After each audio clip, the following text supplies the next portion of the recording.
পবিত্র রমজান উপলক্ষে মালয়েশিয়ার কুয়ালালামপুরে মাইশা গ্রুপ অফ কোম্পানির উদ্যোগে অনুষ্ঠিত হলো এক বিশেষ ইফতার মাহফিল।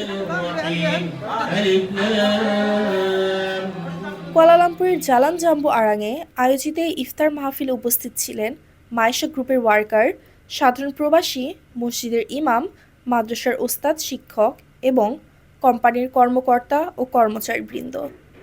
অনুষ্ঠানের শুরুতেই পবিত্র কোরআন তেলাওয়াতের মাধ্যমে রমজানের গুরুত্ব ও মাহাত্ম্য তুলে ধরা হয়।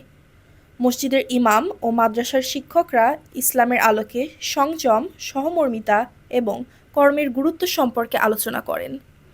প্রবাসী তথা তাদের নিজস্ব ওয়ার্কারদের কল্যাণে এমন বিশেষ ইফতার মাহফিল প্রসঙ্গে মাইশা গ্রুপের managing director Mintu MD Isahak বলেন, আমাদের কর্মীদের কল্যাণে আমরা সবসময়ই যত্নবান। প্রতি বছর রমজান উপলক্ষে প্রায় ৮ শতাধিক প্রবাসী বাংলাদেশি ও স্থানীয়দের মাঝে ইফতার বিতরণ করা হয়। এটা আমাদের জন্য আনন্দের এবং দায়িত্বের একটি অংশ। সন্ধ্যা নামার সাথে সাথে উপস্থিত সবাই একত্রে ইফতার গ্রহণ করেন এবং বিশ্ব মুসলিম উম্মার শান্তি ও সমৃদ্ধির জন্য দোয়া করা হয়।